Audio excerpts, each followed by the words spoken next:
Buenas tardes. Bueno, como dijeron recién, mi nombre es Anabela Fantilli y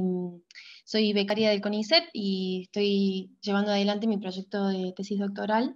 con el título de Virus de hepatitis E, impacto en infección aguda y posible causa emergente de infección crónica en pacientes inmunosuprimidos y o con hepatopatías crónicas. Voy a compartir pantalla de la presentación. No sé si ahí se puede ver. Sí, Ana, se ve de 10. Bueno, como decía, este es el título de mi proyecto doctoral, y a continuación voy a desarrollar como un área, una pequeña sección, digamos, de lo que es en general el proyecto, que fue desarrollado durante mi tesina de grado, en parte, y estos resultados son relevantes, digamos, para el proyecto doctoral en general. Que, bueno, específicamente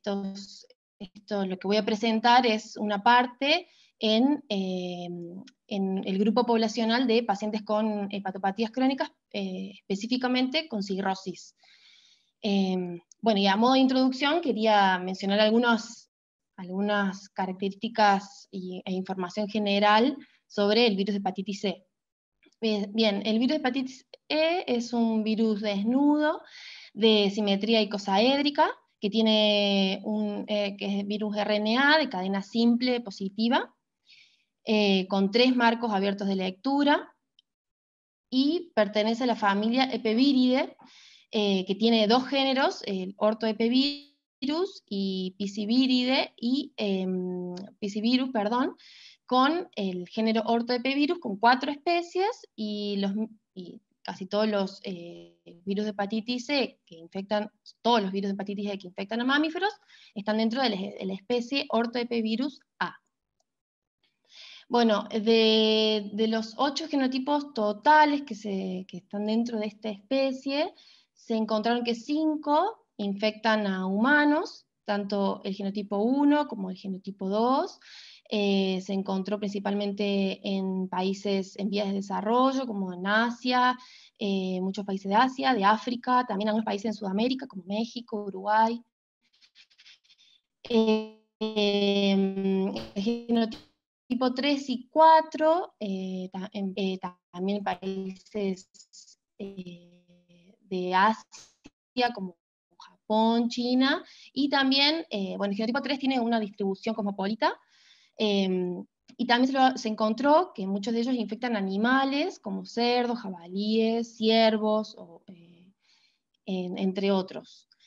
Y finalmente el genotipo 7, que se halló en dromedarios, en seres humanos. A nivel global se pueden distinguir 2 patrones epidemiológicos, el genotipo 1 y 2, como dije anteriormente, principalmente asociados a brotes epidémicos en países en desarrollo, como en países asiáticos, africanos, de Medio Oeste, y también en algunos países de Sudamérica, como México, Uruguay, y el genotipo 3 y 4, que están asociados a casos esporádicos. El genotipo 3, que se observa en muchas partes, o sea, en distribución cosmopolita, y el genotipo 4, que se encuentra principalmente en países asiáticos como Japón, China y en algunos países de Europa. Las vías de transmisión, bueno, la entérica es la principal, la vía fecal oral, a través del consumo digamos, de aguas contaminadas, por también el consumo de alimentos contaminados, como carnes de cerdo, jabalíes, también en leche de varios mamíferos se ha encontrado, y también por el contacto directo de humano a humano. Bien, la transmisión zoonótica también, como dije anteriormente, se le encontró en los reservorios de cerdos, ciervos, jabalíes, y otras que en menor escala, mucho menos frecuente, pero también a través de productos sanguíneos infectados, y también a través de la vía vertical, principalmente el genotipo 1. Bueno, sobre las características clínicas de la infección, En general, una infección por el virus de hepatitis G genera un desarrollo de infecciones agudas que generalmente son asintomáticas, a veces pueden generar infecciones sistémicas leves, y también hepatitis agudas que generalmente son autolimitadas, y en un menor porcentaje de la población puede llegar a generar hepatitis fulminante. Y en algunos casos, menos frecuentemente, pero también se puede desarrollar cronicidad tras la infección, asociado principalmente al genotipo 3.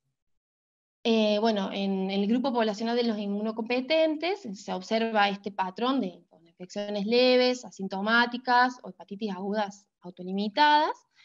En el grupo de embarazadas, como dije anteriormente,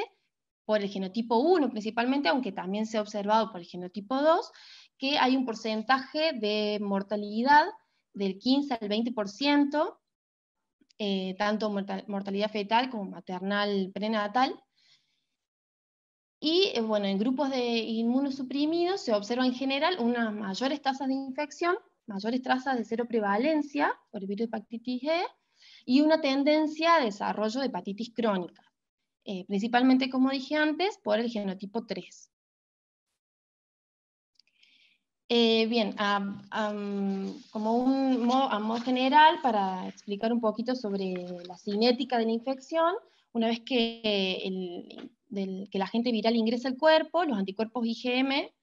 se detectan, digamos, durante principalmente las primeras 2 a 6 semanas, que corresponde al periodo de incubación y también el periodo en el que pueden aparecer los síntomas, y son la evidencia de la infección aguda. Durante este periodo también se puede llegar a detectar el RNA viral, tanto en suero como en materia fecal, aproximadamente entre las primeras 4 y 6 semanas. La presencia de los anticuerpos IgM pueden permanecer hasta los primeros 6 meses después de la infección. Con respecto, bueno, en este periodo también se puede observar una elevación en las enzimas hepáticas, como también el aumento en los niveles de bilirrubina. Y bueno, con respecto de los anticuerpos IgG, pueden permanecer durante varios años, aunque no se conoce con exactitud la duración exacta de esta respuesta. Y bueno, y con respecto al diagnóstico, la detección se observa a través de métodos directos, del RNA viral, como también de antígenos virales, por medio de RT-PCR y también de kits comerciales para detección de antígenos. Y los métodos indirectos de diagnóstico es a través de la detección de anticuerpos específicos, IgM e IgG, por kits comerciales también, ELISA principalmente, de más uso, que tienen distinta sensibilidad también los kits comerciales. Bien, en Sudamérica, las detecciones moleculares de hepatitis G se han hallado en varios países: México, Venezuela, Bolivia, Colombia, Costa Rica, Argentina, Uruguay, Brasil. En general, todas las detecciones son asociadas al genotipo 3, aunque también se encontró el genotipo 1, como dije anteriormente, en México, en Uruguay, y también en Venezuela y Cuba, en distintos grupos poblacionales. También se halló en animales, como cerdos y jabalíes, y también asociado a matrices ambientales, como aguas recreacionales y residuales. En Argentina, las detecciones moleculares son también principalmente de genotipo 3, también en cerdos y jabalíes, en muestras ambientales, y también en humanos, en distintos grupos poblacionales, que varía también la seroprevalencia de acuerdo al grupo poblacional. En la población general, donantes de sangre, se observan prevalencias de anticuerpos IgG entre el 1,8 y el 9,8%, que varía entre las provincias. En grupos de inmunosuprimidos se observan en general mayores tasas de seroprevalencia, y se han analizado en grupos de pacientes HIV positivos, en grupos de pacientes dializados, trasplantados también, observándose esta mayor seroprevalencia. Y en pacientes con hepatopatías crónicas, en general no han habido registros en nuestro país, y en general en Sudamérica hay muy pocos, hay algunos estudios en Brasil, y bueno, el presente estudio que voy a presentar, que nos enfocamos específicamente en este grupo, pacientes con cirrosis particularmente. Entonces, como objetivo de los estudios que voy a presentar, son principalmente describir cuál es la frecuencia de infección del virus de hepatitis E en este grupo de pacientes y los factores asociados a la infección, y cuál es poder describir un poco cuál es el desarrollo de las infecciones, tanto agudas y crónicas, en esta población. Bueno, se analizaron en general 140 individuos, pacientes, sueros de pacientes con cirrosis, de distintos centros de salud de Córdoba y de Buenos Aires, y como población control se analizaron 300 sueros de individuos pertenecientes a 31 centros de salud de Córdoba, que bueno, podríamos considerar que eran individuos sanos, que bueno, fueron considerados como la población control. Se hizo análisis, bueno, de la presencia de anticuerpos IgG y IgM a través de ELISA, kit Diapro, y también se analizó la presencia del RNA viral a través de la RT en este PCR, de amplificación del ORF2. Bien, y también se hicieron análisis estadísticos para encontrar la asociación entre la presencia de los anticuerpos anti-HB y algunas variables clínico-epidemiológicas. En los resultados pudimos observar que de los 140 pacientes con cirrosis, 25%, es decir, 35, fueron positivos para la presencia de los anticuerpos IgG anti-HB, y de estos, 16, o sea, 45,7%, fueron positivos para la presencia de los anticuerpos IgM. Y de los 140 pacientes con cirrosis, solo 3 presentaron, pudimos encontrar en 3 la presencia del RNA viral. Y de los individuos de población general correspondientes a la población control, 4% de estos individuos fueron positivos, o sea, el cero prevalencia fue del 4% para los anticuerpos IgG. Observándose entonces una diferencia estadísticamente significativa entre ambas seroprevalencias de estos dos grupos, del 25% versus el 4%, con un P menor al 0,05%. Bien, al analizar las variables clínico-epidemiológicas como la edad, o algunos parámetros bioquímicos, no se encontró asociación entre la infección por el virus de la hepatitis E y estas variables, exceptuando en una de las variables analizadas, que fue la causa de cirrosis, que fueron, bueno, la etiología de la cirrosis, tanto cirrosis relacionada al alcohol como cirrosis viral, NASH, cirrosis biliar primaria y otras causas. Se analizó cuál era la seroprevalencia en estos distintos grupos poblacionales, y se observó que había una seroprevalencia de anticuerpos IgG anti-HB en los pacientes con cirrosis relacionada al alcohol del 39,5%, versus en los pacientes con cirrosis debido a otras causas de 12,5%.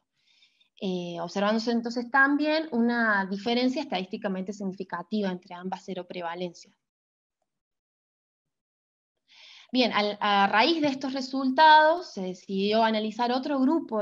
poblacional de pacientes con trastorno en el consumo de alcohol sin cirrosis. 72 pacientes fueron analizados para la presencia de anticuerpos, y se observó una seroprevalencia de anticuerpos IgG del 12,5%. Y de estos, uno solo presentó, de los 9 positivos para IgG, uno solo presentó anticuerpos IgM anti-HB.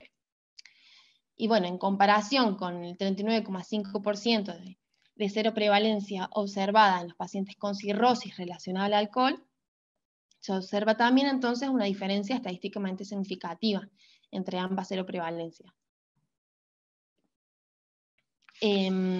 Bueno, y para poder concluir un poco, estos resultados muestran que los pacientes con las cero prevalencias obtenidas en los pacientes con trastorno en el consumo de alcohol sin cirrosis, del 12,5%, fue, bueno, estadísticamente significativo esa diferencia con respecto a la cero prevalencia observada en la población general. Y también se observa una diferencia estadísticamente significativa en los pacientes con cirrosis relacionada al alcohol en comparación con la población general. Observándose que hay mayor probabilidad de infección por virus de hepatitis E en pacientes con cirrosis relacionada al alcohol, de 14 veces más en comparación con la población general, observándose que tanto la variable de alcohol sumada a la variable de la presencia de cirrosis, como aumenta las probabilidades de infección por el virus de la hepatitis E. Bueno, y en este gráfico de barras se puede observar a grandes rasgos, como de manera más gráfica, las cero prevalencias y la comparación entre las cero prevalencias de las distintas poblaciones analizadas. En la población control del 4%, en los pacientes con cirrosis del 25%, en los pacientes alcohólicos sin cirrosis del 12,5%, y en los pacientes con cirrosis alcohólica cercano al 40%. Bueno, y finalmente agregar que este trabajo fue publicado en el año 2019. Bueno, y en relación con estos resultados, recientemente pudimos también analizar y pudimos realizar otro estudio de un paciente cuyos resultados también están en proceso de publicación, que tiene como título este trabajo: Infección por virus de hepatitis E en un paciente con cirrosis relacionada al alcohol, un reporte de caso de falla hepática aguda sobre crónica. Bueno, lo que ocurrió con este paciente, él fue diagnosticado con cirrosis relacionada al alcohol en febrero de 2019, y un año después, en febrero de 2020, ingresa al hospital, a la clínica, por un cuadro de fatiga, ictericia, malestar general del cuerpo, sin fiebre. Y bueno, se hacen algunos análisis para ver si se estaba relacionado a un cuadro de hepatitis A, hepatitis C, hepatitis B, y bueno, dieron negativos estos resultados, pero para anticuerpos IgG e IgM de anti-HB fueron positivos, y cuando se procedió a la amplificación del RNA viral en la muestra del paciente también dio positivo, observándose cuando se secuenció, se observó que era el genotipo 3, que es el que circula en nuestro medio. Y estos resultados fueron positivos tanto para febrero como marzo del año pasado. En marzo también desarrolló encefalopatía hepática de grado 1, por lo que el diagnóstico final fue de hepatitis E aguda sobre enfermedad crónica del hígado, y se derivó a un centro de trasplante y recibió un trasplante de hígado en mayo de ese mismo año. Varias muestras de suero consecutivas fueron también positivas para la presencia de anticuerpos IgG, mientras que para anticuerpos IgM anti-HB fueron negativos, al igual que no se encontró la amplificación del RNA viral en las muestras del paciente. En agosto y septiembre, el paciente tuvo varias múltiples hospitalizaciones por colangitis, y finalmente, en marzo de este año, tuvo una disfunción del injerto hepático, por lo que fue retrasplantado, y por un cuadro de trombosis arterial sufre la muerte en marzo del 2021.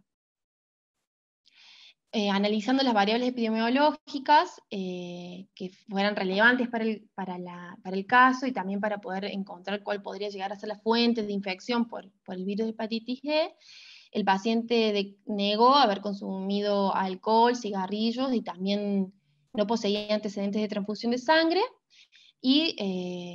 informó un reciente viaje a la costa argentina donde consumió mariscos y reveló haber consumido carne de cerdo, que son, bueno, dos posibles fuentes de alimentos que se ha encontrado que el consumo de los mismos, si están contaminados con el virus de hepatitis G, puede llegar a producir una infección. Además, también otra posible fuente de infección podría ser el consumo de aguas, aguas, digamos, de matrices acuosas, que también se le ha encontrado, como mencioné anteriormente, a este virus en ese medio, en nuestro país. Entonces, como conclusión, la evidencia de este informe contribuye a visibilizar que este agente viral puede llegar a ser causante de enfermedades hepáticas, y que puede ser motivo de morbilidad y muerte en este grupo de pacientes con estas patologías, por lo que profundizar la vigilancia, el tratamiento, el diagnóstico a tiempo, digamos, de este virus resulta de importancia, sobre todo en los pacientes con hepatopatías crónicas, en los cuales ya se ha observado a nivel mundial en general y también en nuestra área geográfica, se observa que hay mayores tasas de cero prevalencia e infección. Y bueno, mejorar el reconocimiento y el diagnóstico para desarrollar intervenciones más efectivas y tempranas. Bueno, eso es. Muchas gracias.